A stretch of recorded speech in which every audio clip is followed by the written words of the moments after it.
You are listening to Viewpoints from PlaceCloud.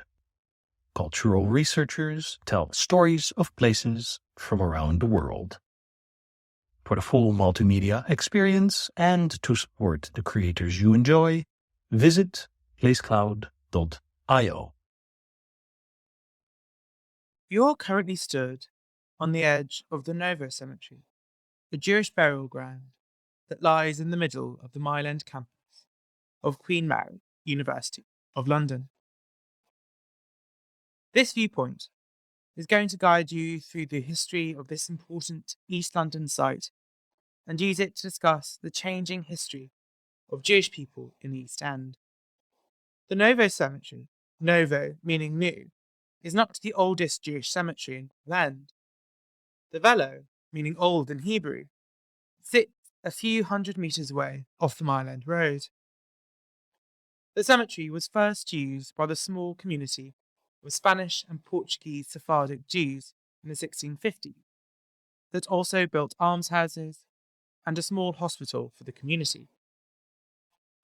The community soon outgrew the small parcel of land, and the new Novo site was leased in 1726 as a cherry orchard and was enclosed by a wall in 1733, some of which remains, with a small burial chapel to be used in the burial ground. Typical of Jewish burial sites, the Novo is laid out in uniform rows of flat gravestones of a similar size running east to west. These, often plainly decorated stones, reveal the changing place of Jewish people in the 18th century East End.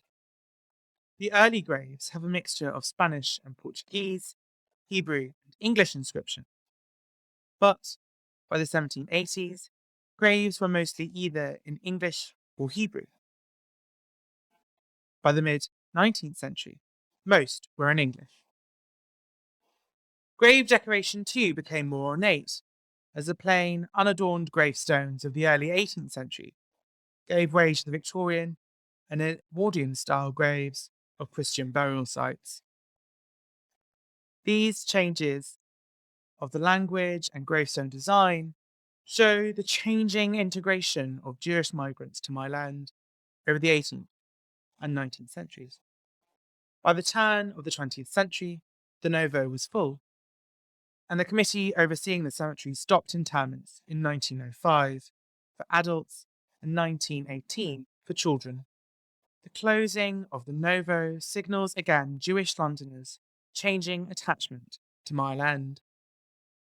By the early 20th century, many Sephardis moved to West London near the Maida Vale Synagogue, and a new cemetery catered for a flourishing Jewish community in North London in Golders Green. In the 1960s, Queen Mary's College, as it was then known, was expanding and sought to buy the land adjacent to the campus on the edge of the Novo.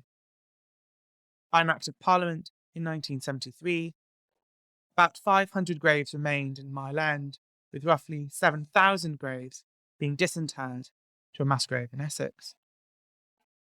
These 500 graves are what remains of the Novo today. Finally, I want to reflect on the famous names at the Novo and its global connections. Although the Novo was typically the burial place of the working poor of East London's Jewish community, there were many notable historical figures buried here. David Mendoza, a famous 18th century boxer, was buried here in 1836. Victorian Prime Minister Benjamin Disraeli's family are buried here, although he himself was baptized in the Anglican Church. Many members of the influential European banking family, the Montefioris, were buried at the Novo. The Sassoon family, originally from Baghdad, were another powerful European banking family, with many buried here amongst the toilers of East London's heavy industry. On the gravestones are inscriptions of the many places connected with the people, including the Caribbean, South Africa, North Africa, and Australia. This little patch of land, now encased in a university campus, reveals the history of Jewish people in London and of their position in the global Jewish diaspora from the 17th to 21st century.